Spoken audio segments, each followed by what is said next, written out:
When King Henry VIII's proud ship, the Mary Rose, sunk on July 19, 1545, she took hundreds of men with her. And while the loss of one of his flagships and crew was devastating, King Henry VIII still took steps almost immediately to try to salvage some of the more than 96 cannon that were on board the ship. Cannon that were at the time valued at more than 1,700 pounds, or well over $1 million today. But recovering cannon from the bottom of the ocean was no easy task in the 16th century. And the divers that were hired to try to salvage the guns of the Mary Rose deserve to be remembered. King Henry began building his navy, which he called the Army by Sea, early in his reign with the construction of two large ships. The first, a carrack of 450 tons burthen, was the Peter Pomegranate, so named for St. Peter and Queen Catherine of Aragon, whose sigil included the pomegranate. First launched in 1510, around 1536 the warship was greatly expanded and loaded with more guns, eventually carrying 36 cannon and 66 swivel guns. After Queen Catherine had fallen out of royal favor, its name was shortened to simply the Peter. Peter served for at least 48 years, but unlike its famous sister ship, which was built at the same time, the ultimate fate of the ship was not recorded, although it was last mentioned in historical records around 1558. The second ship, commissioned by Henry and launched in 1511, was larger, originally with a tonnage of 500, a number of which, like the Peter Pomegranate, was expanded in 1536 to more than 700 tons burthen. It was christened the Mary Rose. Though some have speculated the ship was named after Henry's sister, Mary, the more popular opinion is the ship was named for Saint Mary, the Mother of Christ, who has been associated with roses throughout the centuries. It also worked nicely as a symbol for King Henry, who used the Tudor rose, which combined the red rose of Lancaster and the white rose of York, as his badge. Despite some misconceptions that she sank on her first voyage, the Mary Rose served in the English Navy for more than 30 years. She participated in the First, Second, and Third French Wars, which were mainly driven by fights over territory and religious differences. She sank July 19, 1545, during the Battle of the Solent, shortly after Henry had presented her as a flagship for George Carew, his new vice-admiral. Fought in the Solent, the strait that separates the Isle of Wight from the mainland of England, against the fleet of King Francis I of France, the battle was an English attempt to block a French invasion of the Isle of Wight.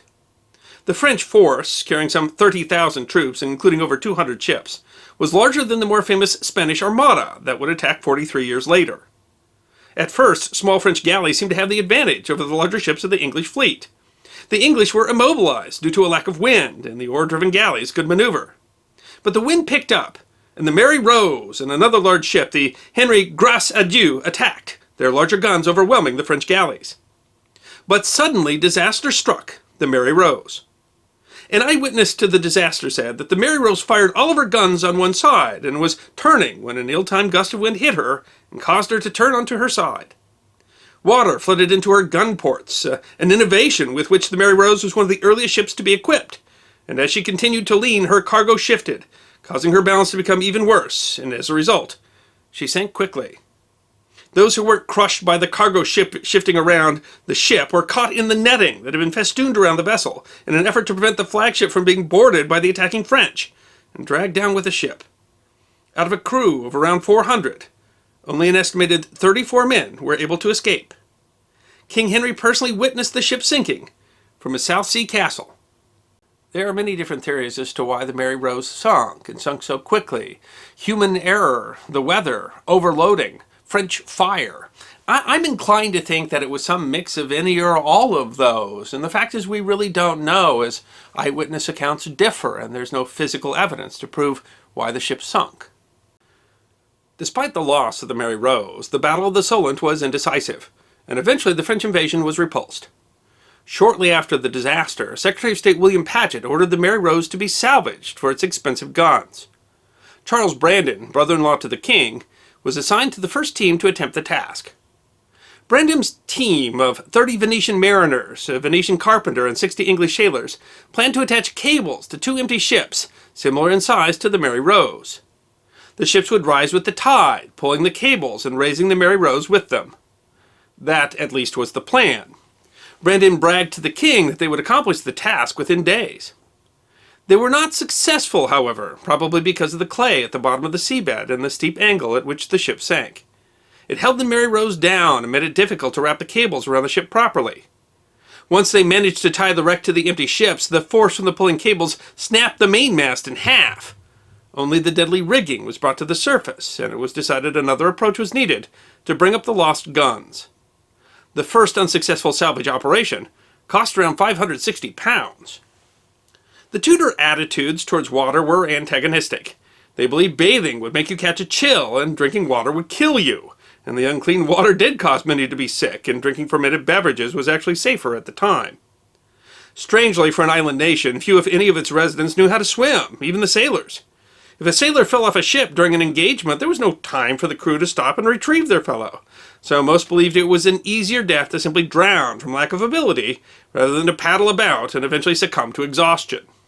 Because of the lack of technical diving skills among the English, the crew that was next hired to try to salvage the guns of the Mary Rose were foreign. Their leader, Peter Paolo Corsi, was a Venetian, and among the men that he commanded was a skilled diver and by some accounts a slave named Jacques Francis, who was West African.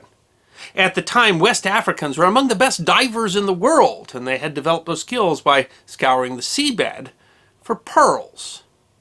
It is astonishing to think that what these men were able to accomplish without any modern diving equipment to help them. They were free diving in conditions that modern divers describe as challenging. They dove so deeply into the water that they would have to pause and equalize the air pressure in their ears in order to not rupture their eardrums. Over the next 3 years, Corsi's team received payments from the Privy Council for their efforts to salvage the guns from the Mary Rose. Historians are unsure what, if anything, they managed to recover, but the fact that they kept receiving money suggests that they brought up something. However, the funding wasn't enough to cover Corsi's cost or appropriately pay his team of divers. In a separate diving effort, Corsi's team was hired by a man named Domenico Orizo to recover goods from his sunken ships, the Sancta Maria and the Sanctus Eduardus. The divers recovered blocks of lead, tin, and a bell from the wreck along the coast of the Isle of Wight, not all of which Corsi gave back to the owners. He was going to use some of the metal to continue to fund the diving effort at the Mary Rose. But Corsi was arrested and charged with theft by Orizo. At the court trial that followed, the diver, Jacques Francis, testified for Corsi, saying his motives for recovering the metal had only been to serve the king and continue the dives for the Mary Rose.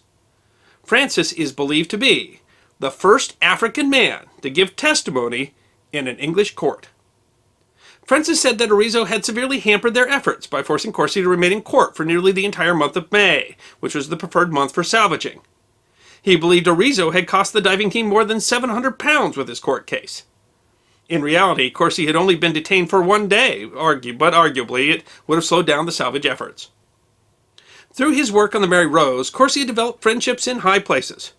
The Lord Admiral, Thomas Seymour, wrote letters saying that Corsi should not at any time be troubled, but permitted to pass quietly without vexation, as he went about salvaging the king's property.